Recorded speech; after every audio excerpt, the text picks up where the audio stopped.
Sir, It was the sort of could you December please hold night me for a movie moment? makers love. Snow falling in soft sheets, streetlights turning the city into a smear of gold, black glass towers glittering like trapped constellations. Manhattan smelled of roasted chestnuts and expensive wool, the kind of evening that makes people believe the world is generous. But on the curb of Lexington and 74th, under the halo of a taxi's headlights, generosity had the night off. Oliver Reid stepped out of the gala wrapped in a coat stitched by people who count fabric in meters, not memories. His life was a ledger of everything everyone said mattered: company valuations, art that hung in galleries, accolades from panels with press releases attached. He had learned to move through rooms like clean air, noticed but not touched. Tonight there were speeches to polish, numbers to defend. A driver idled in a black car like an obedient shadow. He straightened his cuff and almost climbed in.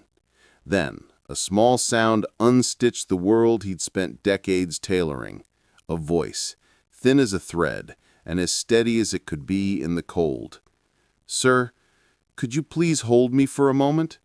The words were simple, unadorned, and they landed in Oliver's chest like a soft stone. She was no older than 8, wrapped in a coat that had once been warmth and now was an act of defiance against the wind. Her hair was damp against her forehead. Her shoes had openings at the toes where snow found its way in like quiet thieves.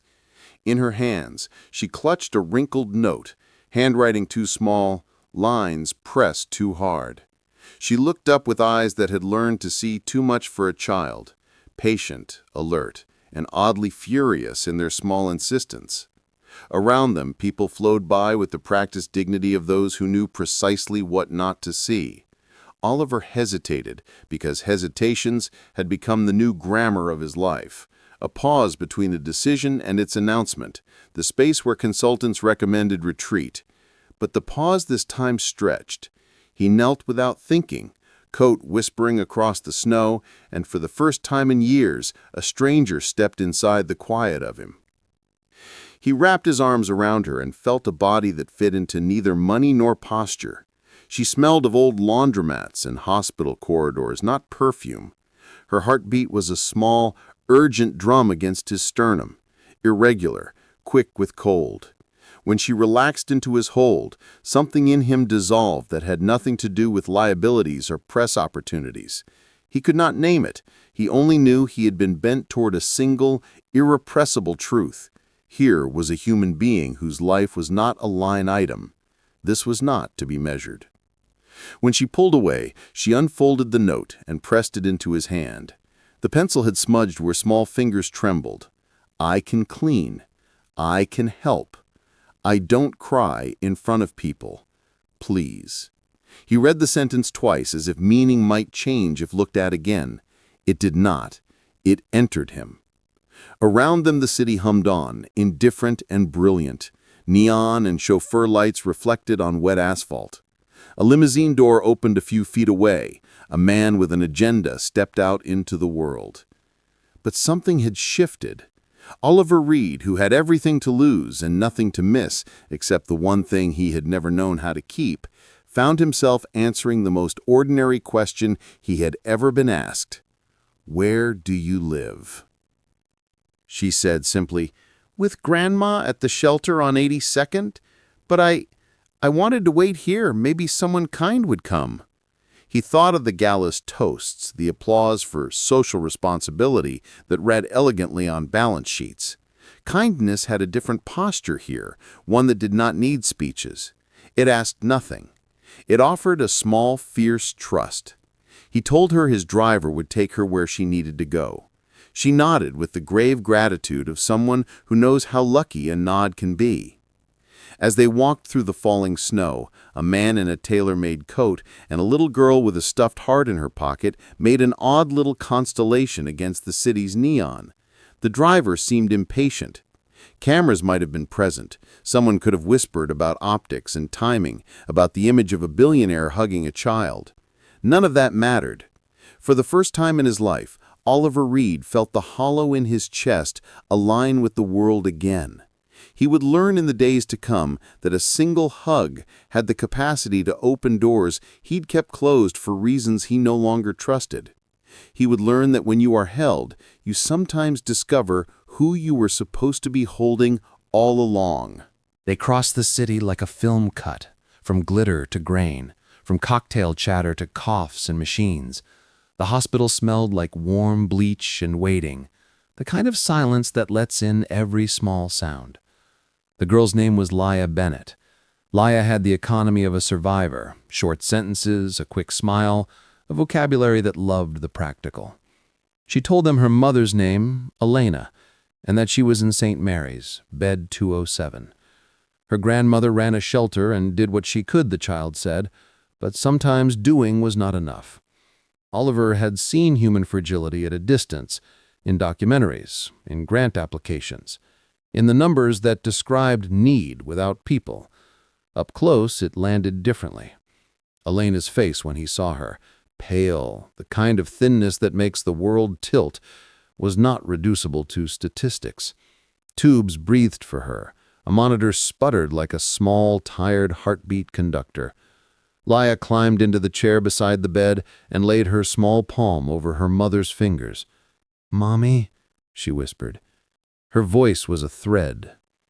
He stood at the doorway, useless in the way only the wealthy often are, full of possible solutions and paralyzed by the intimacy of suffering. He had never been trained for this. There was no board resolution for how to sit. Elena slept and stirred and brushed an eyelash across her cheek that overnight had become the map of everything Laya's small shoulders carried. Oliver felt an ugly, unfamiliar pull. Not pity, not performance, but a raw obligation to act like a human who had been returned to his own heart.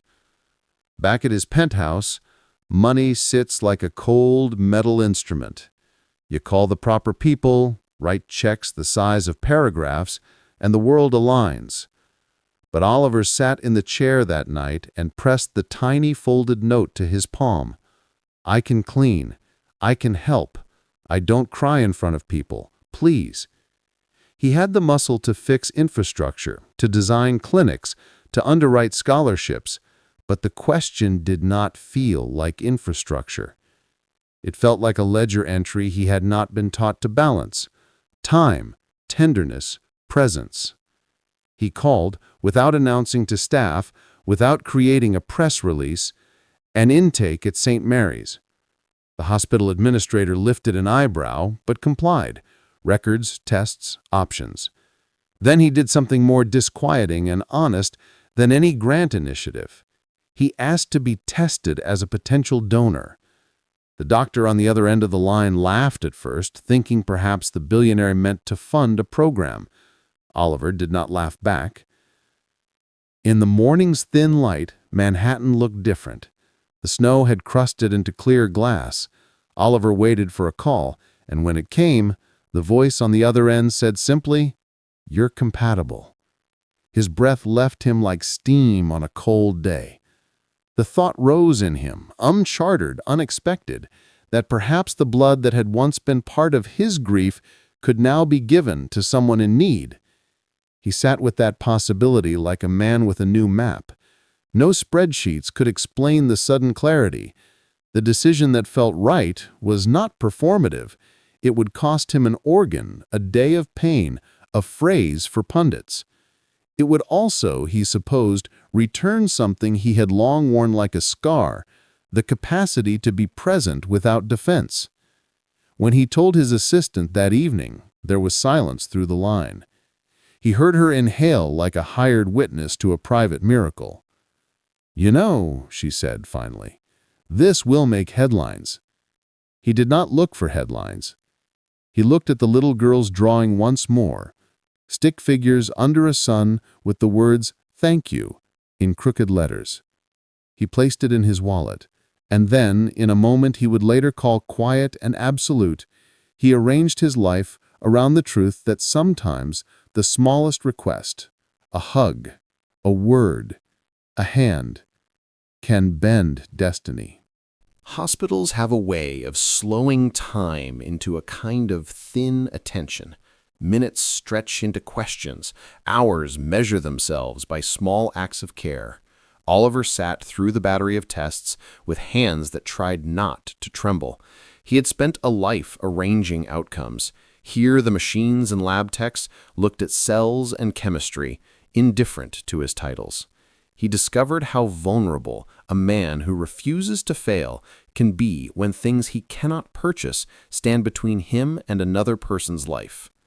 In the waiting room, Laya collected words like shells. She told him at random intervals about pancakes her mother used to shape into hearts, about a neighbor who taught her how to make paper cranes, about how she stuffed a small beat-up bunny into her coat pocket to keep from feeling cold. She did not ask economic questions, she asked for curatives only a child could imagine. Paper cranes of luck, a bed that smelled of laundry, a night without machines.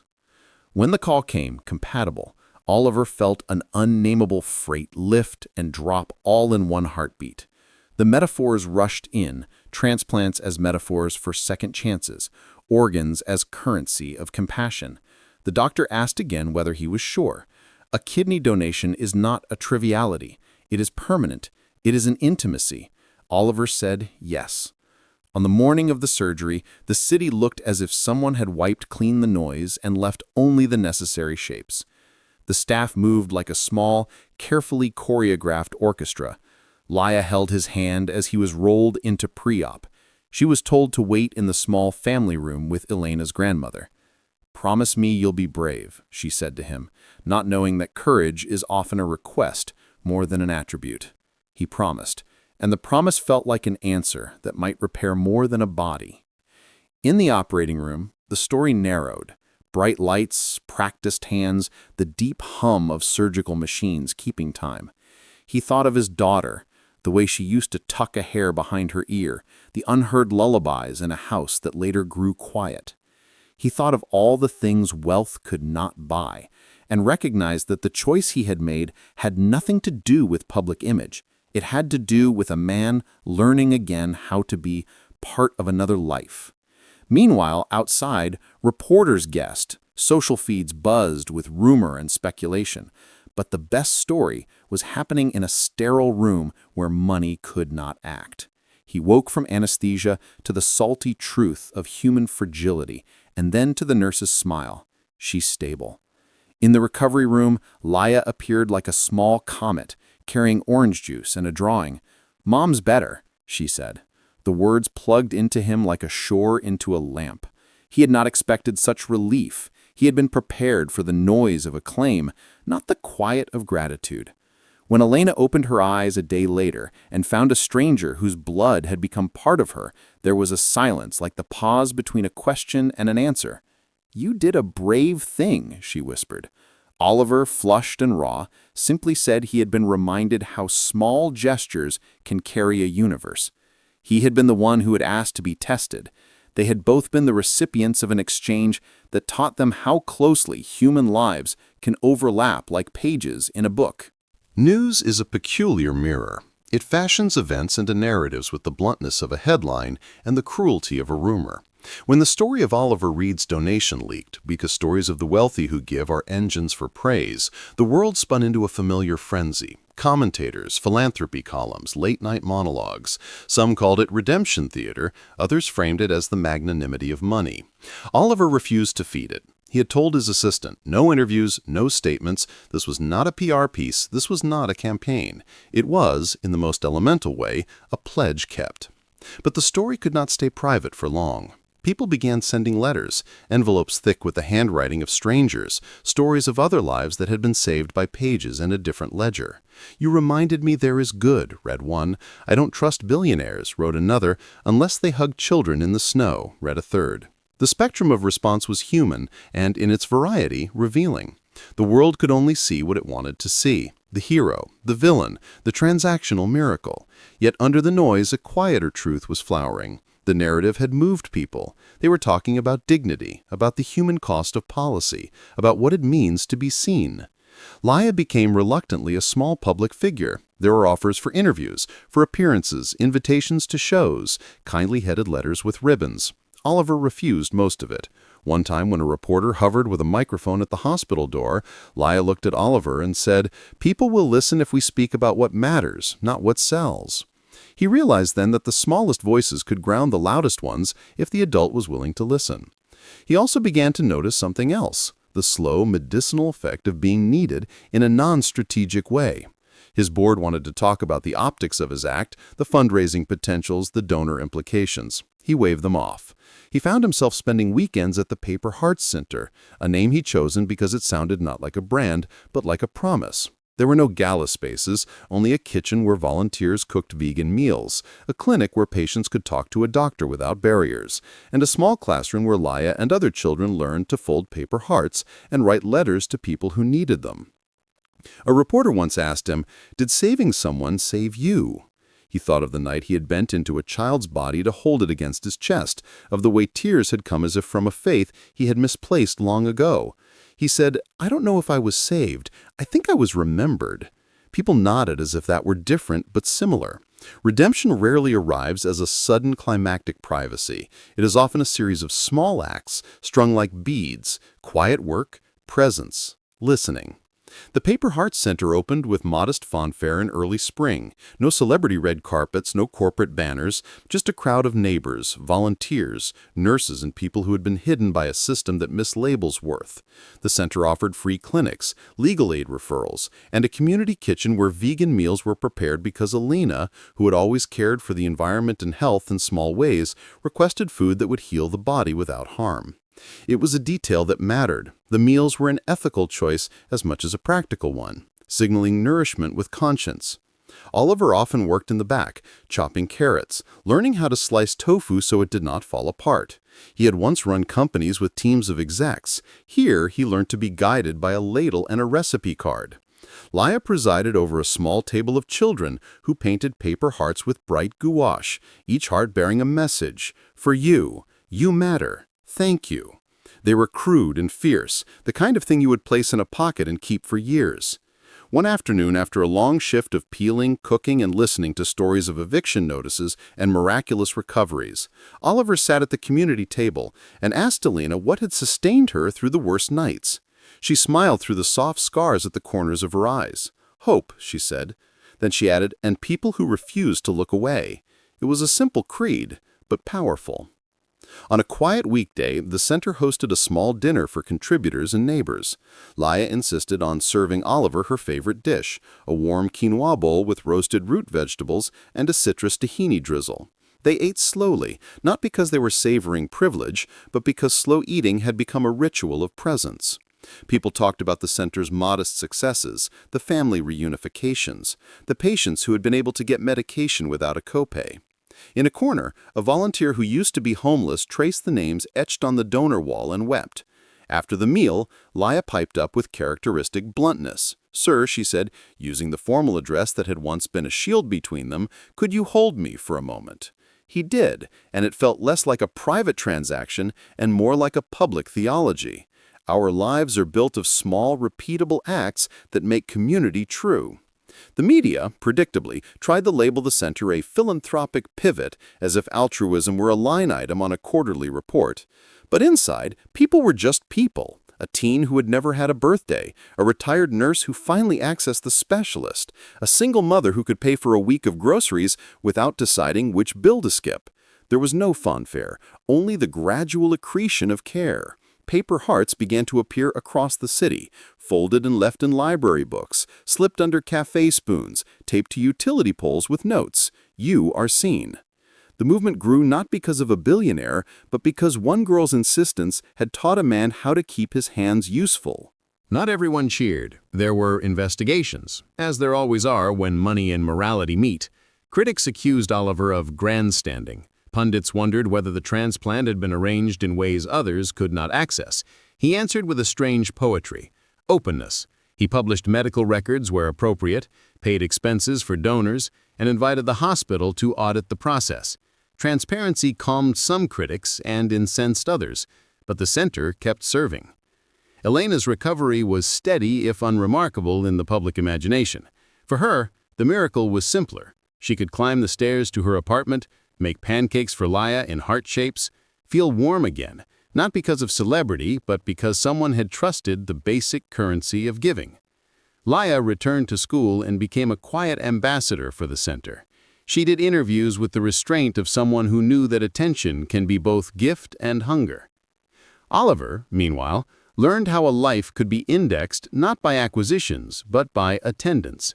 He visited soup lines, sat through community board meetings, and listened to veterans tell stories of nights that had no structure. He wrote essays about listening and the ethics of proximity. He spoke at events not as a billionaire giving lessons, but as a man learning aloud. His old world watched. Some came forward as converts, others kept their distance. One night, after the center had closed and the staff had tidied the kitchen, Oliver walked through the garden where children had painted their paper hearts. He found Laya asleep on a bench, a small scarf over her knees. He recognized then that the largest transformations begin with the permission to be ordinary. He sat down and wrote a short note, folded it into a paper heart, and slid it under her chin. It read, "For all the small, brave things you do, thank you." When she stirred, she smiled, not surprised, but as if someone had finally caught something she had been trying to hold up to the light. The months became years. The Paper Heart Center expanded into a model of humane, low-barrier care that other cities tried to replicate. Oliver never sought re-election into the spotlight. His board advised him to leverage the center into a branded legacy. He refused. Legacy, he told them once, is not a brand. It is a practice. The practice was deliberate and quiet. Fund the clinic, support the legal aid, teach kids to fold hearts. At night, when the city falls into its too loud sleep, Oliver sometimes walked back to the spot where he first found Laya. He would stand in the hush and remember his daughter's laugh and the strange mercy of being invited to hold a child in the snow. These memories did not repair every absence, no single act could, but they changed the geometry of his life. They tilted his axis toward people whose names would otherwise remain anonymous. And somewhere in that tilt, a different economy emerged, not based on stock or score, but on the daily arithmetic of presence. This was not a tidy story. It was messy, human, and forever unfinished. But it carried a practical lesson that the smallest ask, a request to be held, can become the portal through which whole lives remap themselves. Would you like me to continue with chapters 7 through 12 now, carrying this voice into the middle of the film? The investigation, the public reaction, Laya's slow coming of age, and the deeper questions of accountability and belonging. Stories like this have a way of getting away from the people who live them.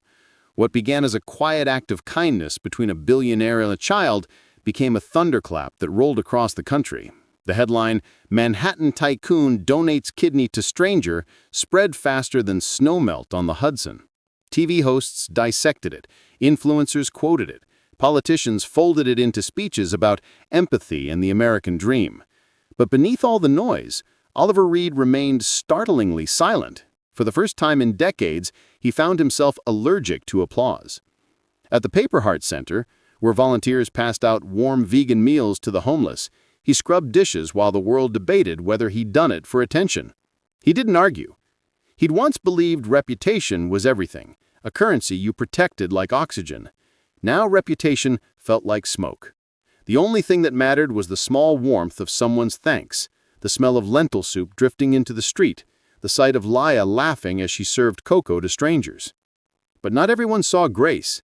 Investigative reporters began digging into his company's past, a tech empire with fingers in industries that had quietly displaced workers, gentrified neighborhoods, even influenced healthcare pricing.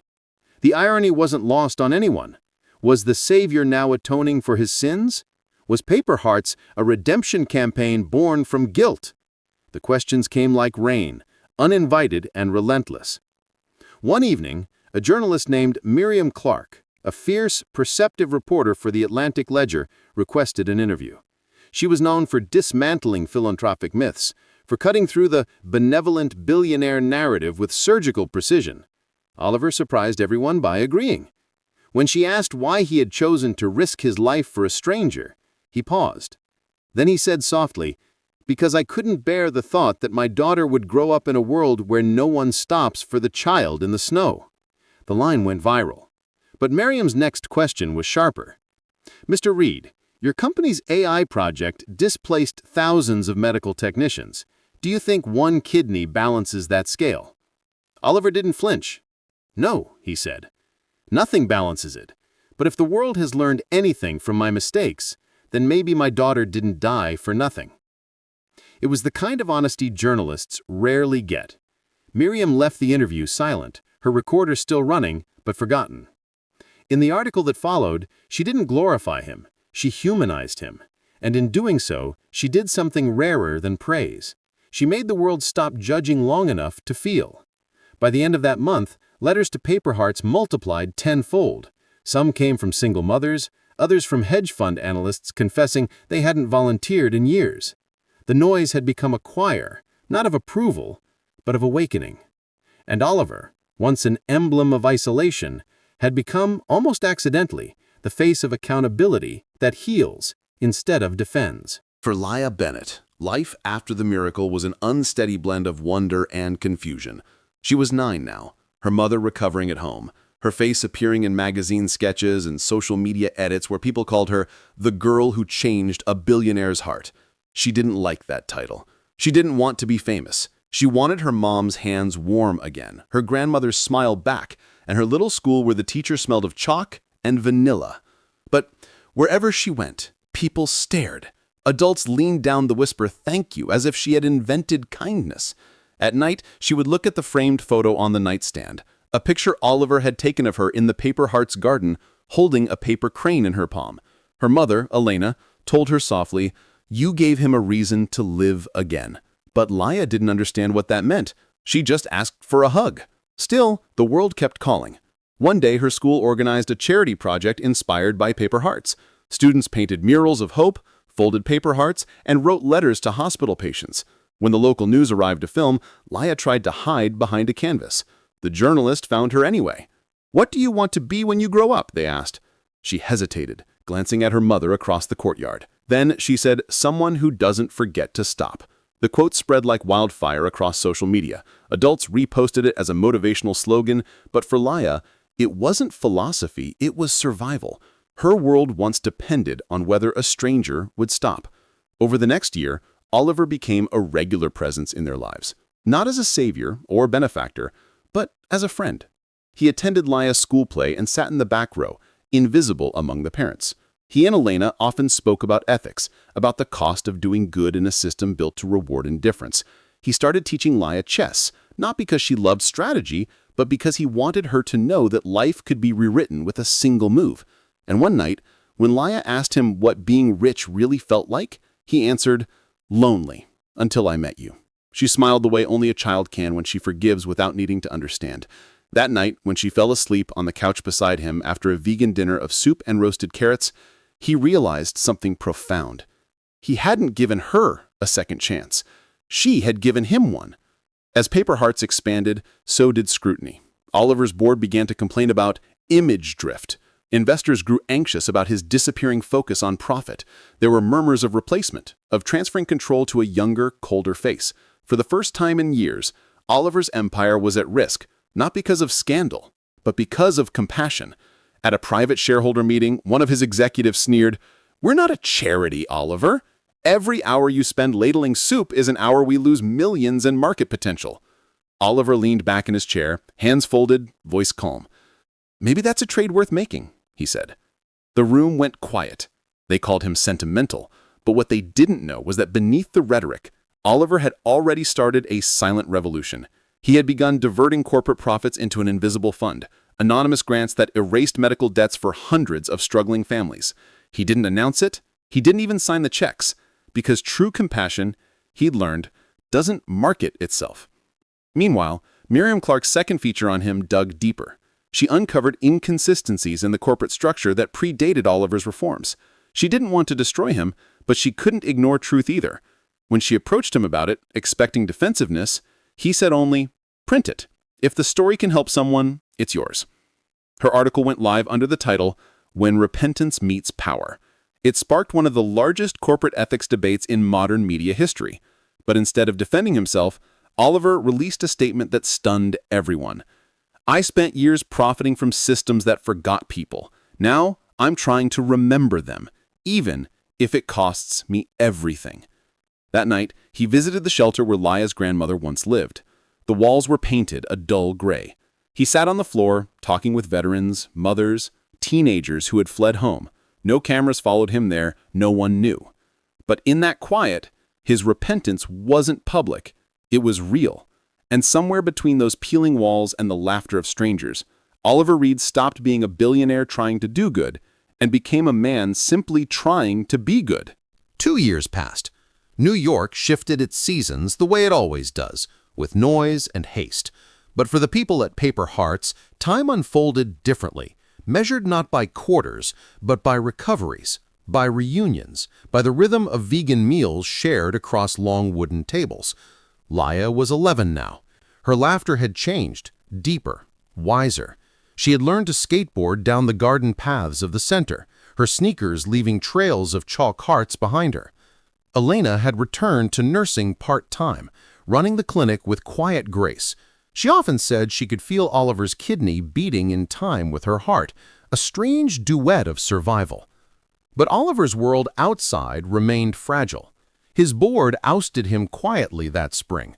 They thanked him for his service, his vision, his moral leadership, then replaced him with a man who smiled like a spreadsheet. Reporters called it poetic justice, or maybe poetic irony. But Oliver didn't fight it. He had already built something the board could never quantify. On the night he left his company for good, he walked to the Paper Hearts garden. Laya was there waiting, wrapped in her mother's coat. She had been painting hearts on the walls again, messy and bright. When she saw him, she held out a brush. "Your turn," she said. He laughed. "I was never much of an artist." "Neither was I," she grinned. "But you made something beautiful anyway." They painted together in silence, the billionaire who had lost his empire and the little girl who had given him one. When they finished, a single phrase ran across the wall in crooked letters. "You don't need to save the world. Just don't look away." That became the motto of Paper Hearts, not a slogan, a vow. That winter, a blizzard struck Manhattan again. For most, it was just weather. For Oliver, it was a memory, a reminder of that first night when a child's trembling voice cracked open his world.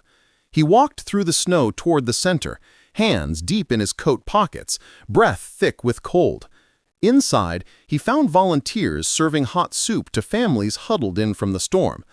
And at the center of it all was Laya, ladling broth, her laughter lighting the room. She looked up and called out, "Sir, could you hold me for a moment?" He smiled, stepped forward, and did exactly that. And in that small embrace, between two hearts that refused to forget, was the quiet proof that belonging isn't built on blood, or wealth, or fame. It's built on moments when one human being chooses not to keep walking. It started, as most storms do, with one careless sentence. A morning news anchor, hungry for a headline, said it aloud. Maybe Oliver Reid's compassion was just good PR. The words spread like gasoline on dry ground. Talk shows, podcasts, and social feeds swarmed the story. They dissected his motives, his wealth, his suspicious humility. What had once been a tale of grace now mutated into another culture war. Politicians argued whether billionaires should even be allowed to become moral heroes. Economists accused him of weaponized altruism. And somewhere amid the noise, the meaning began to blur. Oliver didn't watch the coverage. He was in the Paper Hearts Center's garden, helping a group of volunteers plant winter herbs. Snowflakes melted on his gloves as he pressed soil around the roots. It didn't matter to him that the world was shouting. He was finally learning how to listen, to the earth, to laughter, to quiet. But not everyone was content to let him be silent. An investigative subcommittee from the state Senate launched a probe into tax irregularities in charitable funds. He was summoned to testify before a public ethics panel, cameras flashing as he entered the marble hall. For many, it felt like justice. For Oliver, It felt like déjà vu, another room where the powerful spoke louder than the human heart. When it was his turn to speak, he didn't bring lawyers. He brought numbers, yes, but also names, patients who'd received care, families saved from eviction, children enrolled in free programs. "I'm not defending myself," he told the panel. "I'm defending the idea that compassion doesn't need to be perfect to be real." For a moment, even the cameras seemed to pause. One senator, an older man with tired eyes, leaned back and whispered, "Maybe that's the most honest thing I've heard in years." The following week, the inquiry quietly closed. No fraud, no scandal, no PR stunt, just a man who had turned his guilt into grace. But the damage had already done something strange. The backlash had made him famous in a way he'd never been before, not as a tycoon or philanthropist, but as a symbol of something America didn't know how to process anymore: sincere goodness. The year after the hearing, Oliver's story became a mirror people couldn't look away from. Universities invited him to speak about ethical reinvention. Documentaries dissected his psychology. Psychologists called his transformation post-traumatic empathy, the phenomenon where immense loss births immense compassion. He hated the label, but he understood the fascination, because even now he wasn't sure if what he'd done had been redemption or desperation. Maybe they were the same thing. Meanwhile, Laya was growing up under the glow of unintended fame. At 12, she found herself on the cover of Time Kids, smiling awkwardly under the caption, "The girl who reminded the world to care." But the attention carried a shadow. Strangers messaged her mother. Reporters followed them home. Once a man shouted on the street, "How much did he pay you to make him look good?" Laya didn't understand the cruelty, only that the world had a strange way of resenting miracles. One night, she asked Oliver, "Do people hate you for being kind?" He looked at her for a long moment before answering. "Sometimes," he said, "because kindness makes people remember what they've forgotten." It was then that Laya began keeping a journal. Every night before bed, she'd write a single line. "Today I saw someone kind." Some days, it was a nurse who stayed late. Other days, a bus driver who waited for an old man to cross. She never told anyone, but the list grew. Hundreds of entries. She called it the Book of Seeing. Years later, when it would be published, critics would call it a child's diary that healed a nation. But for now, it was simply a small girl's rebellion against cynicism. In Oliver's penthouse, the walls that once displayed stock certificates now held Laya's drawings, paper hearts, stick figures, a sun that always shone too bright. They reminded him of something he used to forget. Success wasn't about scale. It was about the sincerity of one moment that mattered. By the time Oliver turned 58, the city no longer called him a mogul. He was the man who walked away. He sold his last stake in his corporation and gave the proceeds to the Paper Hearts Network, which had quietly expanded into 20 cities. Each center followed the same rule. No names, no cameras, no hierarchy, just help. But stepping out of power left him with a peculiar emptiness. His life was quieter now, his days filled with simplicity. He tended gardens, joined vegan cooking classes, and helped Elena teach medical workshops. Still at night, he often found himself staring out the same window where he'd once stood years ago, haunted by another kind of silence, the absence of his daughter, Lily. He'd long stopped believing in divine coincidences, yet every time Laya laughed, it felt like hearing Lily's voice echo back through time. He began to wonder whether souls truly vanished or whether love simply changed its form. When a journalist asked him once what he missed most about his old life, he replied, "The noise." Then after a pause, "But not the meaninglessness." He had learned that silence can be sacred if you fill it with purpose, and that wealth, when used gently, could become a language of grace instead of dominance. That winter, Laya turned 13. Instead of throwing a lavish event, she asked him to take her and her mother to a quiet vegan restaurant. No press, no guests, just them. Over bowls of miso soup and tofu, she said, "You know, People keep asking what I want to be when I grow up, but I think I already am what I want to be." He smiled. "And what's that?" "Someone who doesn't stop for the wrong reasons." It was a strange sentence. He didn't understand it fully then, but one day he would. Spring arrived with a light that felt almost unreal. The Paper Hearts Foundation had become a movement. Volunteers from around the country began opening centers of their own, cafes that served vegan meals to the homeless, clinics that treated without charge, shelters that ran on trust instead of forms. None of them bore Oliver's name. They didn't have to.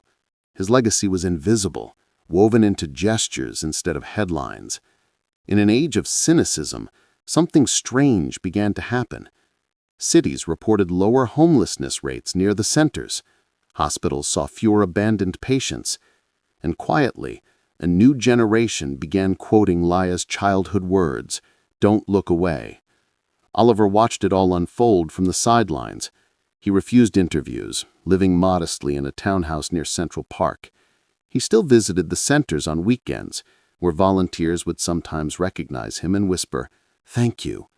He'd always shake his head and say, "Don't thank me, thank the girl." That girl, now 14, had begun to blossom into someone the world could no longer define. She was neither a symbol nor a savior, just a teenager with an unshakable kindness and a fierce curiosity. She'd started writing again, this time essays about belonging, compassion, and how love wasn't weakness, it was architecture. Her words began appearing in local magazines. One was titled, "The Kindness Economy." It ended with a line that would go viral across America. "We keep trying to build higher skyscrapers, but maybe the real height of civilization is how gently we treat the small." When Oliver read it, something inside him quieted. He realized she had surpassed him, not in fame, but in wisdom. She wasn't his legacy, she was her own. That summer, they visited the original Paper Hearts garden for its anniversary. The wall they had painted years before was still there, faded but intact. "You don't need to save the world, just don't look away." They stood before it as dusk settled over the city. Oliver turned to her and said, "You've done what I couldn't, Laya." She frowned. "What do you mean?" "You've made the world believe again." She smiled softly. "No, Oliver, you just showed them it's possible." And for the first time in a long time, he believed her. By the time the first frost returned to Manhattan, Oliver Reid was no longer a household name. He preferred it that way. The world had moved on to newer billionaires, flashier scandals, louder saviors. But in the quiet corners of the city, his presence lingered, woven into the lives he'd touched, invisible yet unmistakable. He had grown thinner, gentler. There was a softness in the way he moved, like a man who had finally stopped wrestling with time. He'd spend mornings tending to the rooftop garden of his modest brownstone, kale, mint, lavender, and small wildflowers that Laya had once planted with her tiny hands. Every leaf reminded him that life, even in its simplest form, kept reaching for the light. One December morning, a volunteer from the Paper Hearts Center brought him a letter. It was from a child in Detroit, written in bright green crayon. "Dear Mr. Oliver, I don't know who you are, but my mom says you made the place that gave me food. I drew you a son because she says you gave us one." Oliver held the letter for a long time. He didn't cry. He smiled. The kind of smile that lives between gratitude and sorrow. He had once chased immortality through skyscrapers and net worths. Now he found it in crayon drawings from children he'd never meet. Later that evening, Elena stopped by with Laya. They still called him Sir sometimes, half in jest. Dinner was simple: roasted vegetables, vegan stew, laughter that filled the walls. Afterward, Laya curled up by the fireplace with a sketch pad while Oliver and Elena sat in the gentle hush. "Do you ever regret it?" she asked quietly. He knew what she meant. The surgeries, the scandals, the surrender of everything he once built. He sipped his tea before answering. "Sometimes," he said, "but only when I forget why it was worth it." She smiled faintly. "You've changed her life, you know." He shook his head. "She changed mine first." And as the firelight flickered across the walls, Oliver realized something he'd never understood before. The greatest wealth isn't in what you give away. It's in what giving leaves behind inside you. At 15, Laya Bennett was no longer the timid child who once stood shivering in the snow. Her words now carried a quiet authority, the kind that came not from ambition, but from truth lived deeply. She began volunteering as a youth mentor at the Paper Heart Center, guiding younger children through art therapy and storytelling. Her favorite exercise was called Draw the Day You Felt Seen. When a local journalist attended one of her sessions, the piece that followed ignited the internet. The girl who healed a billionaire is now healing others. But Laya refused to give interviews. She said, "I'm not the story. The story is what love does when someone actually listens." She started giving small talks at schools about empathy, not grand speeches, just raw, honest reflections. Once she stood before a gymnasium full of restless teenagers and said, "You know what's harder than being poor? It's being invisible." The room went still. By the end of the year, her talks had turned into a movement. Students writing pledges of kindness, sharing meals, tutoring, creating community gardens. Someone called it the Laya effect. She hated the name, but Oliver couldn't help smiling when he heard it. One evening, after one of her talks, he met her backstage. "You're doing something I never could," he said softly. She tilted her head. "What's that?" "Teaching people to care before it's too late." Laya looked at him, her expression thoughtful. "Maybe that's what you taught me, how to start before it's too late." In that moment, Oliver realized the unspoken symmetry of their bond. She was his continuation, and he was her beginning. Snow fell again that winter, thick and silent over the Paper Heart Center. The garden, once alive with color, now slept beneath a blanket of white. But even in stillness, it breathed. Elena often said the garden was like Oliver, quiet, aging, but full of hidden life waiting to bloom again. Laya had taken to visiting him every Sunday. They would sit together by the window overlooking the park, sharing cocoa and stories. He'd tell her about the early days of his business, the arrogance, the loneliness, the illusion that control meant safety. She would listen with a mixture of awe and sadness. "Were you happy back then?" she asked once. He thought for a long moment before answering. "No, I was just distracted." That line would later appear in a documentary about him, a sentence that would be quoted, shared, and tattooed by people searching for meaning in their own chaos. But when he said it, it wasn't profound. It was just the truth. Laya began to notice his hands trembling slightly when he poured tea. His walks grew slower, his breaths shallower.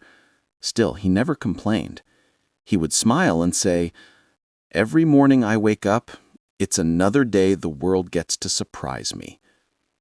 As the snow piled higher, they began planting seeds indoors, tiny basil sprouts and wildflowers under artificial light.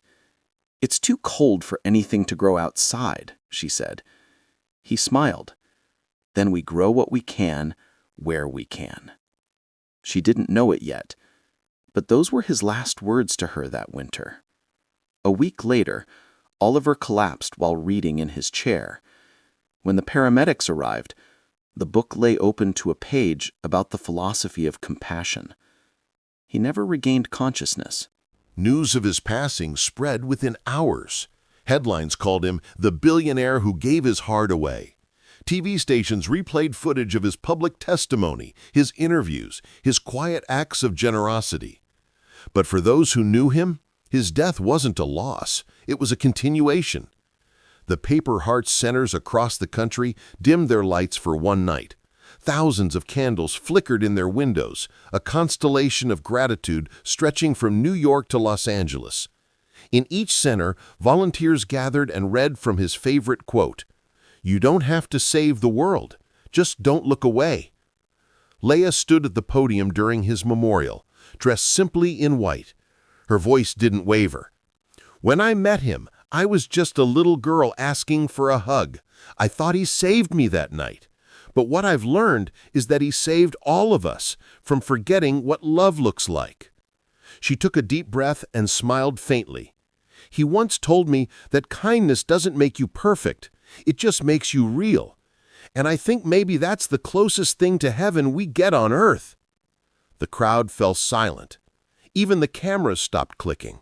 Outside, snow began to fall again, soft, slow, endless.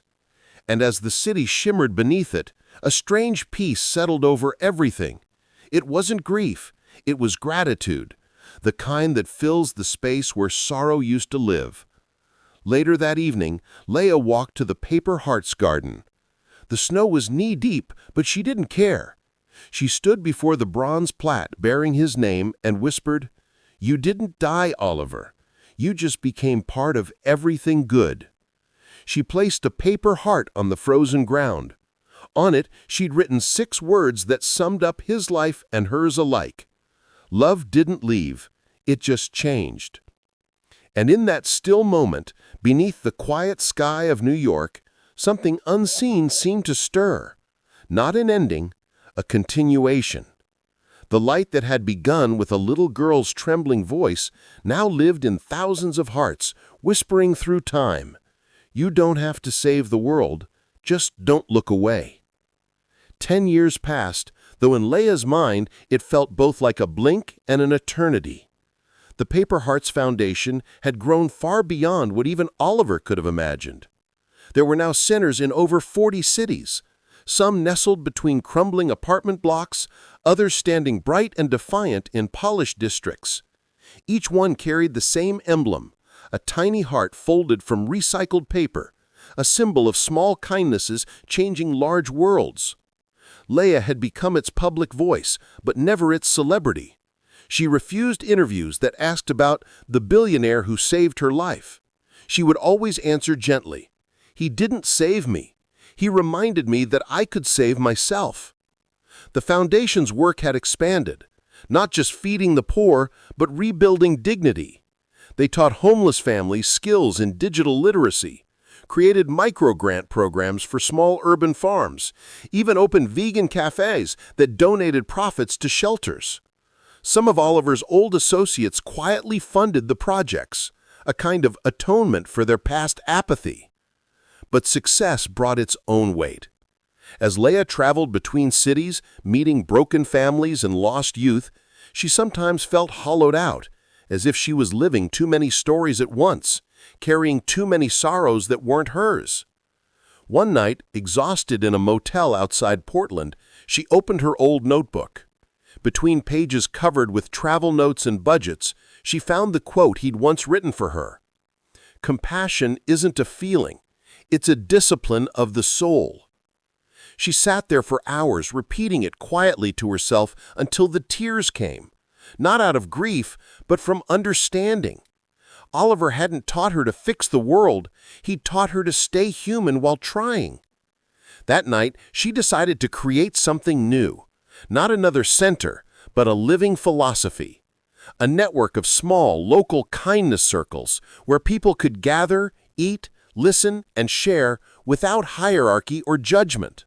No donations, no fame, no names on walls. Just humans remembering what being human means. And so began the next chapter of Paper Hearts, a quiet revolution that moved not through headlines, but through whispers, meals, and laughter. It was no longer about one man's redemption or one girl's miracle. It was about all of them learning how to love better in a world that often forgot to. The years were kind, though not always gentle. Laya aged into her 30s with a calm wisdom that drew people to her. She spoke rarely now, and when she did, her words felt like small lanterns placed carefully in the dark. Once, during a global summit on poverty in Geneva, a journalist asked her, "How did a homeless girl end up influencing world policy?" Laya smiled, thoughtful. "I didn't influence policy. I just reminded people that behind every number is a heartbeat." That line would ripple through social media, quoted by leaders, activists, even pop stars. But she never chased credit. When people called her a saint, she'd laugh softly. "Saints don't make mistakes," she'd say, "and I make plenty. I just try not to repeat them." In quieter moments, she would visit Oliver's garden, now maintained by volunteers. The wild mint still grew strong, the plaque still shone in the sun. Sometimes she'd sit for hours watching children plant herbs in small pots, hearing their laughter echo through the courtyard. She once told a friend, "This place isn't sacred because of him or me. It's sacred because people keep showing up." And that was the truth she'd learned after years of service. The essence of what Oliver had been trying to teach her. Kindness doesn't need witnesses. It just needs continuation. Still, in her heart, she wondered what he would say about the world today, the cruelty of online life, the coldness of progress. Would he still believe people were good? Would he still tell her to grow what you can where you can? She didn't have an answer. But whenever she felt uncertain, she'd touch the pendant around her neck, a tiny folded paper heart dipped in silver, and somehow the silence between them felt like understanding. It was spring when the past found her again. A journalist named Julian Cole, young, ambitious, impatient, arrived at her office one morning with a request. He wanted to produce a documentary titled "The Man Who Changed the Richest." It would be about Oliver's legacy, he said, but also about her. Laya hesitated. She turned down similar requests for years. But something about Julian's sincerity disarmed her. He wasn't chasing a scoop, he was searching for meaning. "All right," she said, "but if you tell this story, tell it right. Don't turn it into a miracle. It wasn't. It was messy, painful, human. And that's what made it real." The filming took months. They visited the first Paper Heart Center, interviewed volunteers, tracked down people whose lives Oliver's generosity had touched, former addicts, widowed mothers, refugees. Each story was raw and luminous in its own way. But the most powerful moment came unexpectedly. During an interview in Oliver's old garden, a small boy from the neighborhood approached the camera and said, "My mom says this place is where people come to remember how to be nice." Julian paused, tears in his eyes. That single sentence became the tagline of the film. When the documentary aired, it reached millions within days.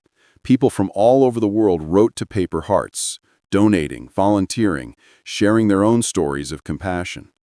But what moved Laya most was the final scene, footage of her at 8 years old reaching out to a stranger in the snow. Then it faded to black with Oliver's voiceover, recorded years ago. "Love doesn't leave, it just changes form." She watched it alone, her hand over her mouth, tears streaming silently down her face. It wasn't vanity or nostalgia. It was the sacred ache of realizing that legacy isn't about memory. It's about motion, the unseen continuity of goodness through time. After the film's release, universities began inviting Laya to lecture, not about charity or economics, but about something deeper, the psychology of compassion.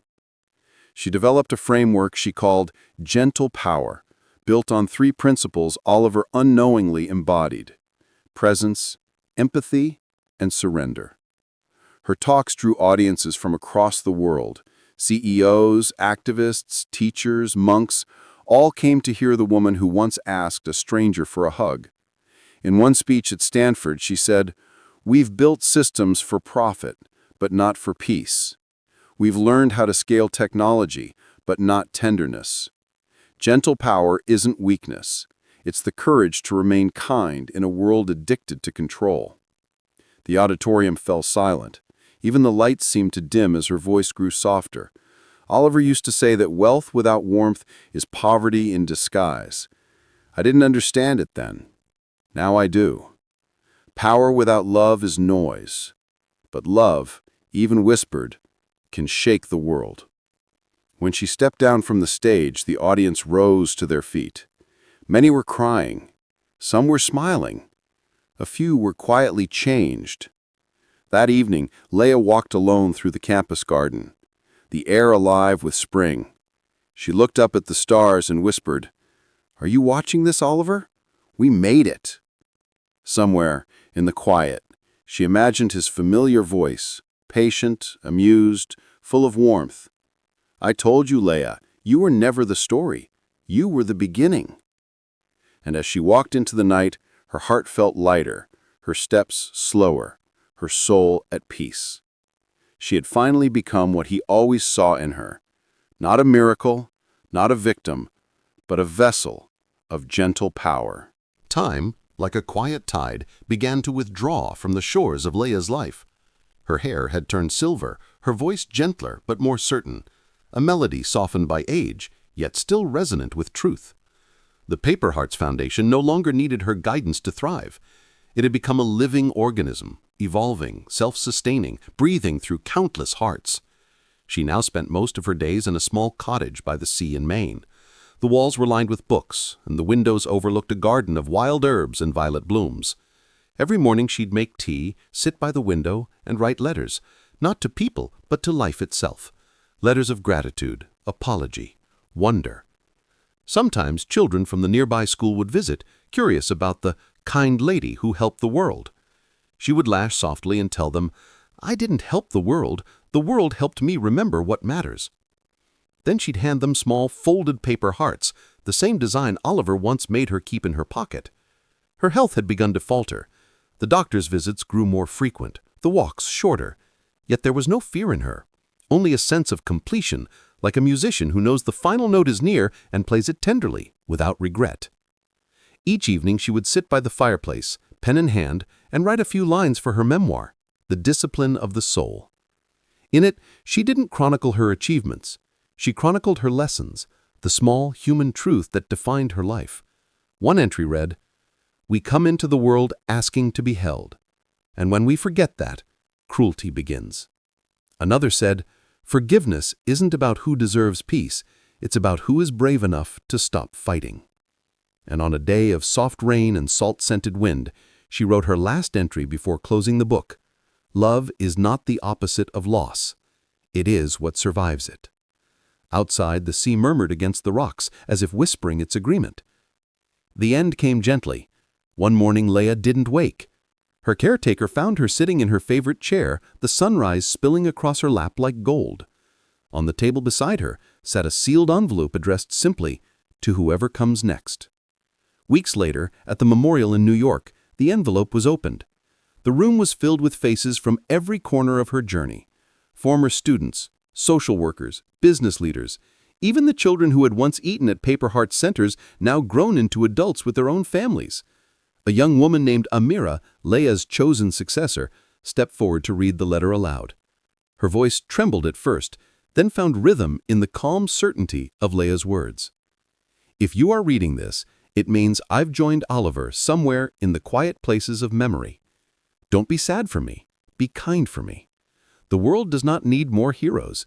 It needs more listeners, more people willing to pause before judging, to forgive before resenting, to love before asking why."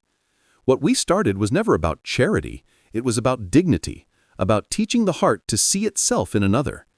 Every act of compassion, no matter how small, adds one stitch to the torn fabric of the world. So when you feel powerless, remember this. Holding someone in their pain is power. Feeding one's soul is revolution. And loving without an agenda is immortality. By the time the letter ended, there wasn't a dry eye in the hall. Even the reporters lowered their cameras. Amira folded the letter and placed it in a small glass case beside Oliver's plaque, where it would stay forever. Two voices, two souls, side by side, continuing their dialogue across time. Later that night, as the guests departed, Amira stood alone in the garden. The city hummed beyond the walls, indifferent yet alive. She looked up at the stars and whispered, "Thank you, Laya. We'll keep the light burning." And somewhere in the dark, the wind moved through the mint leaves, soft, fragrant, eternal, as if carrying an invisible reply. You already are. Years turned into decades, and both names, Oliver Reid and Laya Bennett, became more than history. They became principles. Schools studied their correspondence, philosophers cited their work, and the Paper Hearts Foundation grew into a worldwide symbol of ethical compassion, proof that empathy could outlive its originators. On the 100th anniversary of the Foundation's birth, a new generation gathered at the original center in Manhattan. The building had been restored, but left intentionally simple. Brick walls, sunlight through tall windows, the smell of soil from the rooftop garden. A digital plaque displayed a single sentence from each of them. From Oliver, "You don't have to save the world. Just don't look away." From Laya, "Love is what survives loss." The crowd was silent. In the front row sat a little boy, no older than 7. He tugged at his mother's sleeve and whispered, "Mom, were they real?"